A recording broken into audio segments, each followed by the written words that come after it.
पवित्र प्रभु यीशु मसीह के पवित्र चरणों में आप सभी का स्वागत है। और आज हम मनन करेंगे कुछ समय प्रभु की बातों पर। आप मेरे साथ खोलिए भजन संहिता 42 और उसका 1 वचन। यदि आपके पास बाइबल नहीं है तो आप अपने प्यारे से फ़ोन का प्ले स्टोर ऑन कीजिए और उसका प्ले स्टोर ऑन होने के बाद उसमें BIBLE बाइबल और उसके सामने आप जो भी भाषा पढ़ते हैं वो भाषा लिख दीजिए। यदि आप हिंदी पढ़ते हैं तो हिंदी, यदि आप अंग्रेजी पढ़ते हैं तो अंग्रेजी, जो भी भाषा आप पढ़ते हैं वो उसमें लिख दीजिए और आपको एक बहुत प्यारी सी पवित्र बाइबल मिल जाएगी। मेरे साथ आप पढ़िए भजन संहिता 42 और उसका 1 और 2 वचन। परमेश्वर का जन कहता है, जैसे हिरनी नदी के जल के लिए हाँफती है, वैसे ही हाँ परमेश्वर मैं तेरे लिए हाँफता हूँ। जीवते ईश्वर, हाँ परमेश्वर का मैं प्यासा हूँ। मैं कब जाकर परमेश्वर को अपना मुँह दिखाऊंगा। प्रियो, बहुत सारे लोग हैं, बहुत सारे अलग अलग स्टाइल में लोग जी रहे हैं और हर आदमी का एक अपना रीति है, एक स्टाइल है जीने का। बहुत अच्छा लगता है जब परमेश्वर का दास कहता है कि मैं परमेश्वर को ढूंढता हूँ, परमेश्वर को हाँफता हूँ, परमेश्वर का मैं प्यासा हूँ। जब एक छोटे बच्चों को आप देखिए, बहुत सारे वैज्ञानिक हैं जिन्होंने बच्चों पर अध्ययन किया है, जीन पियाजे, पावलोव, वाइगोस्की और ऐसे बहुत सारे वैज्ञानिकों ने बच्चों पर किताबें लिखी और वो बताते हैं कि बच्चों के अपने शौक़ होते हैं, बच्चों की अपनी अवस्था होती है और वो अपनी एज के अनुसार चीज़ों को इकट्ठा करते हैं, चीज़ों को ढूंढते हैं। जैसे छोटा बच्चा है वो कंचे इकट्ठे करता है, खेलने की चीज़ें इकट्ठी करता है। 1 से लेकर के 5 साल, 5 से 6, 6 से 11 साल, फिर 12 से 18 साल और ऐसे 25 से 30 साल, 30 से 60, 60 से 90 साल, ऐसे एज के ग्रुप बनाए गए हैं और उस ग्रुप के अनुसार लोग काम करते हैं। जैसे टीन एज के बारे में आपने सुना होगा, प्रौढ़ावस्था, वर्धावस्था, है ना, किशोरावस्था, शेषवावस्था। तो वो बताते हैं कि एक आदमी अपनी उम्र के अनुसार काम करता है। मैंने बहुत सारे लोगों को देखा है, आपने भी अपने आसपास देखा होगा कि जब एक छोटा बच्चा होता है और एक जब जवान बच्चा होता है और एक शादीशुदा व्यक्ति होता है, एक कंवारा होता है और एक बुजुर्ग होता है, तो ये सब किस चीज़ को ढूंढते आप जानते हैं। लेकिन परमेश्वर का जन कहता है, जैसे हिरनी नदी के जल के लिए हाँफती है, वैसे ही हे परमेश्वर मैं तेरे लिए हाँफता हूँ। जीवते ईश्वर का, हाँ परमेश्वर का मैं प्यासा हूँ। मैं कब जाकर परमेश्वर को अपना मुँह दिखाऊंगा। बहुत कम लोग हैं जो ये बात कहते हैं। आज से आप भी कहें, प्रभु मैं तेरे लिए हाँफता हूँ, प्रभु मैं तेरे लिए प्यासा हूँ। और ये प्यास आप कैसे प्रभु के सामने प्रकट कर सकते हैं, है ना। मैं एक जगह गया था, वहाँ बहुत सारे लोग हंस रहे थे, बहुत सारे बच्चे, जवान, बुजुर्ग हंस रहे थे, लेकिन मैं सोफे पे बहुत खामोशी से बैठा था। तो उस माहौल में एक माँ थी, वो भी बहुत खामोश थी और बहुत धीरे धीरे चल रही थी। एक समय आया, वो मेरे पास आई, मैंने उससे बात की। मैंने उससे पूछा, माता जी क्या हुआ। तो वो बेचारी मेरे सोफे के पास बैठ गई और उसने रो कर कहा, आज से 6 साल पहले मेरे पति गुजर गए थे। और फिर कुछ 3 महीने पहले मेरा एक बेटा था, वो गुजर गया। मेरी बहू उसे भूल गई, बच्चे भूल गए, लेकिन मैं दोनों को नहीं भूल पाई। दिन रात मुझे वो दिखाई देते हैं, दिन रात मुझे उनकी कमी महसूस होती है, और मैं उसके चेहरे से, उसकी बातों से बहुत घायल हुआ। और वो अपने बेटे के लिए और पति के लिए बड़ी उत्सुक और घायल थी। जब आप इस संसार में रहते हैं, अपने समय को दोपहर में निकालते हैं और एकांत में बाइबल खोलते हैं, प्रार्थना करते हैं, और जब आप सुबह को उठते ही वचन को खोजते हैं, जब आप सोने से पहले वचन को खोजते हैं, जहाँ बहुत सारे लोग बोल रहे हैं और आप चुप रहते हैं, जहाँ बहुत सारे लोग बुड़बुड़ा रहे हैं चीज़ों के लिए, दुनिया में पत्नी से लड़ रहे हैं, दूसरों पर दोष लगा रहे हैं, जब आप ऐसे माहौल में शांत रहते हैं और खामोशी से कुछ ज़्यादा काम करते हैं, तब आप घायल होते हैं, प्यासे होते हैं परमेश्वर के लिए।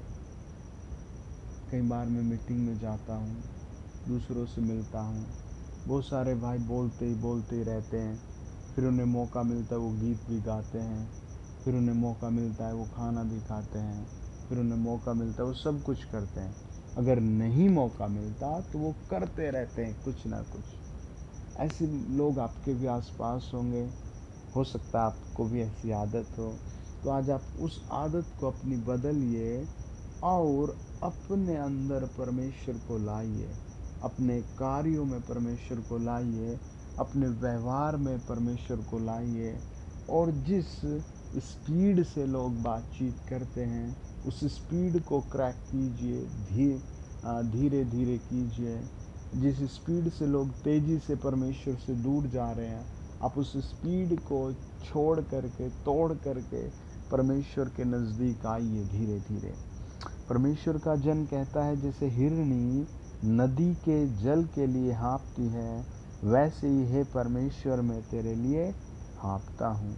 जीवते ईश्वर, हाँ परमेश्वर का मैं प्यासा हूँ, मैं कब जाकर परमेश्वर को अपना मुंह दिखाऊंगा। मेरे प्रियो, आप भी अपने आप को परमेश्वर के लिए प्यासा करें। ऐसा ना हो कि जब आप प्रार्थना में बैठे हैं, आप बहुत तेज़ प्रार्थना कर रहे हैं, लेकिन जब आप घर आए हैं तब आप अपने मुंह से बोलते ही जा रहे हैं। जब आपको टीवी देखने को मिला, आप देखते ही जा रहे हैं। जब आपको फ़ोन मिला, फ़ोन देखते ही जा रहे हैं। आप अपने समय से समय निकाल कर परमेश्वर के सामने बैठिए, आप प्यासे बन जाएंगे। क्योंकि एक प्यासी भेड़ कैसे अपनी प्यास को प्रदर्शित करती है, एक प्यासा व्यक्ति कैसे अपनी प्यास को प्रदर्शित करता है ना। आप कभी भेड़ को देखना जब उसे प्यास लगती है, एक बकरी को देखना जब उसे प्यास लगती है, आप एक बच्चे को देखना जब उसे प्यास लगती है तो वो पानी ही लेकर शांत होता है, कुछ और लेकर नहीं शांत होता। आज मनुष्य परमेश्वर की जगह उन्हें पत्थर मिल जाए उसे पूज लेते हैं, पेड़ मिल जाए उन्हें पूज लेते हैं, कुछ भी मिल जाए उसी से गुजारा कर लेते हैं। आप जिंदा परमेश्वर की प्यास जगाइए। जब तक आपको परमेश्वर ना मिल जाए तब तक आप शांत ना बैठे। यदि आप एक बैंक के अधिकारी हैं तो आप सुबह को कहें, प्रभु मुझे आज तू चाहिए। यदि आप एक टीचर हैं तो आप कहिए, दोपहर में समय निकालिए, रात में समय निकालिए, कहिए, जिंदा परमेश्वर मुझे तेरी ज़रूरत है। यदि आप एक जज हैं, वकील हैं, तब भी आप कहिए, मैं जिंदा परमेश्वर मुझे तेरी ज़रूरत है।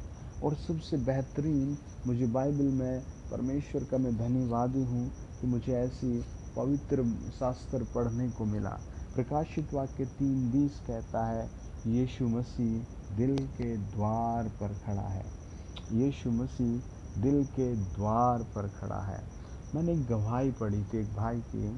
वो एक रात अपने कमरे में कहता है, यदि कोई परमेश्वर है तो मैं उसे देखना चाहता हूँ। यदि कोई परमेश्वर है तो मैं उसकी आवाज़ सुनना चाहता हूँ।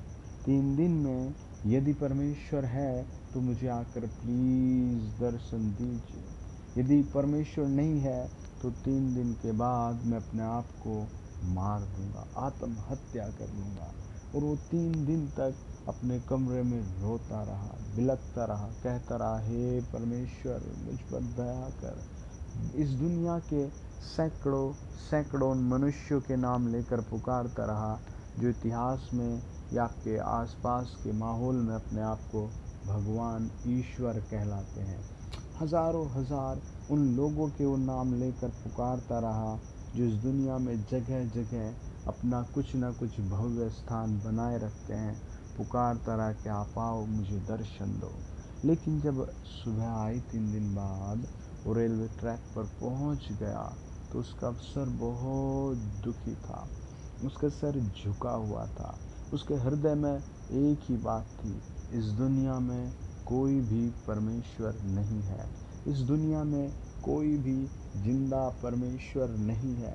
और वो ऐसे अपने मन में दिल में कहता हुआ ट्रेन की ओर बढ़ रहा था। वो ट्रेन की ओर बढ़ता रहा, ट्रेन उसकी ओर बढ़ती रही और वो यही प्यास थी उसकी कि मैं ईश्वर को देखूं, मैं परमेश्वर को देखूं। जब उसमें और ट्रेन में थोड़ी सी दूरी रह गई, जब ट्रेन उससे टकराने वाली थी, वो ट्रेन से टकराने वाला था, तब उसे एक आवाज़ आई और उस ट्रेन की जगह यीशु मसीह खड़ा हुआ दिखाई दिया। और उसने कहा, मेरे बेटे तू मुझे क्यों सताता है, मैं जिंदा परमेश्वर हूँ। मेरे प्रियो, आप भी अपने समय से समय निकाल कर उससे कहिए, हे परमेश्वर मैं तेरा प्यासा हूँ। आमीन। वो आपकी प्यास बुझाएगा। मैं आपके लिए प्रार्थना कर रहा हूँ, आपको पवित्र आत्मा छू कर आपके दिल को तसल्ली देगा। आपके जो आधे अधूरे काम पड़े हैं, परमेश्वर इस रात उन्हें पूरे करेगा। आमीन। आइए प्रार्थना करें। आप अपना हाथ सेल फोन पर रख लीजिए, आप फ़ोन के डिस्प्ले पर हाथ रख लीजिए।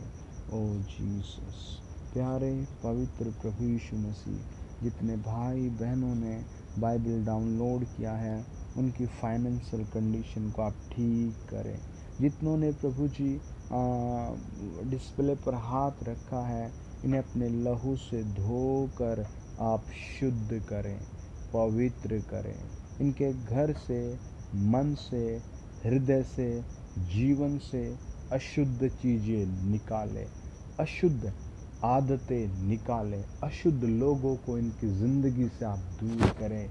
इन्हें पवित्रता दे, इतनी पवित्रता दे कि इनके द्वारा लोगों पर पवित्रता जाए। इन्हें ऐसी बुद्धि दे कि इनके द्वारा इनके परिवार पर पवित्रता जाए, इनके दोस्तों मित्रों पर भी पवित्रता जाए। इस निराश दुखी संसार में इनके द्वारा प्रेम, शांति और पवित्रता फैल जाए। होली गोस्ट इन्हें छुए, होली गोस्ट इन्हें छुए, पवित्र आत्मा इन्हें छुए, पवित्र आत्मा इन्हें छुए, पवित्र आत्मा इन्हें छुए। जिसको रसोली है वो यीशु मसीह के नाम से गायब हो जाए। जिसकी आंखों पर चश्मा लगा है यीशु मसीह के नाम से हट जाए। जिसको पेन है सर में, आंखों में, गर्दन में, हाथ में, पैरों में, कमर में, स्टोमक में, कहीं भी पेन है, वो प्रभु यीशु मसीह के नाम से इसी क्षण वो पेन, इसी क्षण वो दर्द, इसी क्षण वो दर्द, इसी क्षण चला जाए, चला जाए, चला जाए, निकल जाए। होली गोस्ट अपने बच्चों को छुए, पवित्र आत्मा अपने बच्चों को छुए, पवित्र आत्मा अपने बच्चों को छुए। जिसको पथरी है या पेट में फोड़े हैं या बॉडी पर कहीं भी इन्फेक्शन है या दाद है या खुजली है, वो यीशु मसीह के नाम से हील हो जाए, हील हो जाए। एक बहन है, आपका नाम रेखा है, आपको जैसे फंगस कुछ करके ऐसी बीमारी है, प्रभु यीशु मसीह के नाम से हील हो जाए, प्रभु यीशु मसीह के नाम से हील हो जाए। आप एक भाई हैं, आपका नाम आर से है, आप जैसे रमेश है और आप हेयर कटिंग का कुछ काम करते हैं, पवित्र आत्मा आपको छू कर आपकी दुकान पर भारी आशीष दे रहा है। आपका नाम बहन टी से है, आपके हस्बैंड ड्रिंक करते हैं, आपका बेटा आपकी बात नहीं मानता, पवित्र आत्मा आपके घर में उपस्थित हो रहा है। आप रोएं मत, आप रोएं मत, आप यीशु मसीह के सामने रोएं। आपके फादर्स आपको देखने नहीं आते, आपके ब्रदर्स आपको देखने नहीं आते, आपको परमेश्वर देखने आ रहा है। इस रात प्रभु यीशु आपके घर आ रहा है। वो आपके छू कर हृदय को, मन को शुद्ध करेगा, पूरा चंगा करेगा। आपको कुछ चीज़ों की ज़रूरत है, आपको न्यू क्लॉथ्स की ज़रूरत है, आप किसी से कह नहीं पा रहे, परमेश्वर आपको दे रहा है। पवित्र आत्मा जी इनके संकट काटे, जो लोग मुझे सुन रहे हैं इनके संकट काटे, अपनी दया वाला हाथ बढ़ाएं। होली गोस्ट इन पर दया वाला हाथ बढ़ाएं, अपनी दया वाला हाथ बढ़ाएं। आपका नाम एस से है, आपको बहुत भारी दुष्टात्मा सताती है। आपके पति आपको छोड़कर कहीं दूर गए हुए हैं और आप जब आपको दुष्टात्मा आती है तो आपको दिखना बंद हो जाता है। मैं आपके ऊपर हाथ रख रहा हूँ, प्रभु यीशु मसीह का हाथ रख रहा हूँ। आप बार बार प्रभु यीशु को धन्यवाद दें, बस धन्यवाद दें। आपके ऊपर से दुष्टात्मा चिल्लाकर मुंह सर झुकाकर जा रहे, चलो छोड़ो, यीशु मसीह के नाम से छोड़ो छोड़ो छोड़ो छोड़ो, चलो छोड़ो। होली गोस्ट इसके घर में उपस्थित हो, प्रभु यीशु इनके घर में उपस्थित हो कर दीजिए। ऐ पवित्र प्रभु यीशु, कुछ स्वर्गदूत आज मैं इस बहन के घर में नियुक्त करता हूँ। जो लोग मुझे सुन रहे हैं उनके घरों में, परिवारों में, बच्चों में आप नया काम करें। पवित्र आत्मा नया काम करे, पवित्र आत्मा नया काम करे, पवित्र आत्मा नया काम करे। ओ जीसस, ओ जीसस, जितने नया वाहन लेना चाहते हैं आप उन्हें नया वाहन दिलाए। जो अपने बिजनेस में कुछ बढ़ोतरी करना चाहते हैं उन्हें बढ़ोतरी कीजिए। आप एक बहन है, आपके पैर में थोड़ी सी प्रॉब्लम है, आप अपने पैर पर हाथ रखिए। परमेश्वर का आत्मा बताता आपके हस्बैंड के पास कोई काम नहीं है। आपको कुछ ज्योतिषियों ने कहा है कि वो कभी कोई काम नहीं कर पाएंगे, उनका काम कभी कोई सफल नहीं होगा। यही बात आपको और आपके पति को कभी कोई काम करने ही नहीं देती। मैं उन पर आशीष दे रहा हूँ। आप बिलीव करें, मैं उन्हें नई बुद्धि दे रहा हूँ। आप बिलीव करें, मैं प्रभु यीशु मसीह के नाम से उनके मार्ग खोल रहा हूँ। यूहन्ना 14:6 के अनुसार उनके ऊपर से शुभ और अशुभ की सारी शक्तियाँ उतार रहा हूँ यीशु मसीह के नाम से। अब के बाद आप कोई भी बिजनेस करेंगे वो चलेगा, वो चलेगा, वो चलेगा, आप सफल होंगे। आप फेथ करें, आप काम करना शुरू करें। आप फेथ करें, आपका काम दौड़ेगा। In the mighty name of Jesus, प्रभु यीशु मसीह के नाम से अगले साल तक, इन्हीं दिनों तक, आज के दिन तक आपका बिजनेस 60 गुना बढ़ जाएगा। इन the mighty name of Jesus, आपके पास और काम करने वाले आकर काम मांगेंगे। होली गोस्ट जो मुझे सुन रहे हैं उन हरेक को कुछ ना कुछ अच्छा काम दीजिए। होली गोस्ट जो मुझे सुन रहे हैं उनके घरों से बीमारी, दवाई बाहर करे। पाप की सजा, पाप करने की आदत बाहर करे यीशु मसीह के नाम से, यीशु नासरी के पवित्र नाम से। पवित्र आत्मा जी, जो लोग अपने मुंह से ऐसे, आपका नाम आर से है, ROHIT, रोहित, SH जैसे शर्मा करके आप सारा दिन मुंह से कुछ ना कुछ अशुद्ध चीज़ें चबाते रहते हैं, जैसे अजीब अजीब से तंबाकू और भी कुछ ना कुछ चबाते रहते हैं, जिसके कारण आपकी माता और फादर के साथ आपकी हमेशा कहा सुनी होती है। और इसी कारण आप घर से बाहर रहते हैं। मैं आपके मुंह पर ही हाथ रख रहा हूँ। आप विश्वास करें, अपने मुंह से बार बार कहें, प्रभु यीशु आप मेरे चरवाहे हैं, प्रभु यीशु आप मेरे चरवाहे हैं, मुझे अच्छी चीज़ें चराइए, मुझे अच्छी चीज़ें चराइए। छोड़ो छोड़ो बुरी लत, छोड़ो। जो भी मुझे भाई सुन रहे हैं, बहनें सुन रहे हैं, उनके परिवारों से, माता पिता से, यहाँ तक कि उनके आसपास के लोगों से भी बुरी लतें, शराब की लत, बीड़ी की, तंबाकू की, चर्च की, गांजे की और भी बुरी बुरी लतें बाहर चली जाएं। यीशु मसीह के नाम से बाहर चली जाएं। है राजाओं के राजा अपने बच्चों को महापवित्र प्रभु यीशु तेरे बड़े नाम से मैं आशीष देता हूँ। In the mighty name of Jesus, amen amen. आप चेक करें, आपके घर से बुखार जा चुका है, आपके घर से सारी दवाई अब बाहर जा रही हैं, आपके बॉडी से हर इन्फेक्शन, हर पथरी, हर रसोली, हर ट्यूमर, हर चीज़ बाहर जा चुकी है। आप अपने को चेक करें, आपका हर किस्म का दर्द आपके बाहर जा चुका है। आप प्रभु को धन्यवाद दें, आप पर आशीर्वाद काम कर रहा है, पवित्र आत्मा आपके काम खोल चुका है। आप अपनी गवाही को रिकॉर्ड करें और भेजें। आमीन। God bless you. आमीन। गॉड ब्लेस यू बेटा। आमीन।